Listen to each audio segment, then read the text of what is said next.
Good morning, and welcome to Tuesday Talk. I've got a question for you today. How do I know unless you prove it? You see, we're in the middle of the holiday season, and as you see everybody running around, you would expect that everybody would be excited and happy, but that's usually not the responses we're interacting with, is it? No, instead we have all of these cliche statements we say every year when it comes time of the season, but nothing really changes. For Christmas, most people will say, Jesus is the reason for the season. Nothing wrong with that. He is, but it's just something we say, not something we truly feel. Around Thanksgiving, the statement generally goes something like this. Make sure you have an attitude of, what's the word? Gratitude. You see, that's a great statement to make. And as soon as you hear the title of this topic, you start to tune me out, just like a lot of people do on a Sunday morning. You see, I get to pastor our church, and when I read the text that we're going to cover in church on that Sunday, and I introduce the title, there are people who will sit out there and say, oh, I've already got this covered. I hope everybody else listens to what he has to say today, when the truth is, I'm talking to you more than anybody else. You see, most time when you hear somebody say, have an attitude of gratitude, your mind will go ahead and dismiss this because you think you're the most thankful person you know. Maybe you are. Maybe in your mind and in your heart, you are always thankful for everything that has been done for you, anything that is said to you. Maybe you have appreciation that nobody knows. And that brings me back to the question I asked you. How do I know that you are grateful or have an attitude of gratitude for the things that have been done and said to you? There's only two ways you can really express your gratitude. First, you prove your gratitude in the things that you say, how you respond to other people. Secondly, you will prove if you truly are a grateful person or not in the things that you do for other people.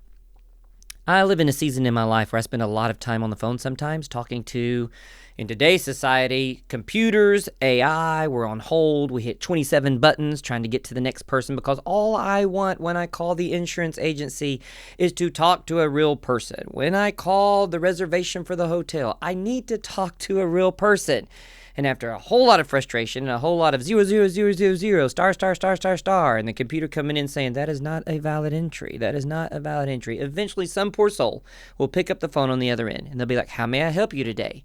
And if you're like me, being honest, you have had a lot of frustration building up on the inside of you, and the first tendency you want to have is to just explode with how terrible it has been for you to wait to talk to a person.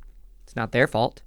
You didn't even call to chew them out, but they're the first person that's going to get your emotions and your feelings. They're going to be on the receiving end.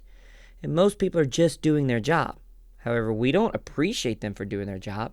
The waitress that brought you a coffee this morning, the person that set you at the booth, handed you a menu. Well, that's their job, tends to be the tendency we have towards these people. Instead of just being grateful and thankful for them doing their service to us.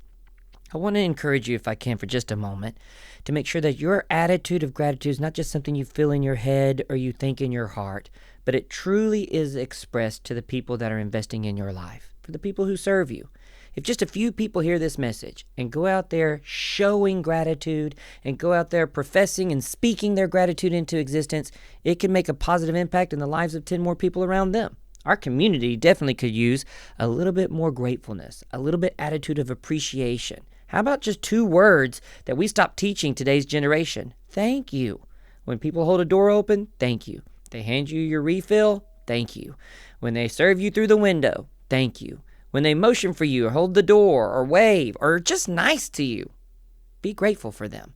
I promise you it could change everything in our community, everything in our country, and eventually around the world if we would just practice an attitude of gratitude. I want to say thank you very much for taking the time to watch Tuesday Talk. I appreciate you for spending a few minutes with us each week doing this show. It means a lot to me. What's the point if nobody's listening? Then I want to encourage you to be careful while you're traveling out for the holidays.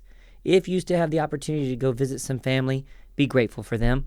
Take in these moments, make these memories. And above all things, happy Thanksgiving. I'm grateful for you.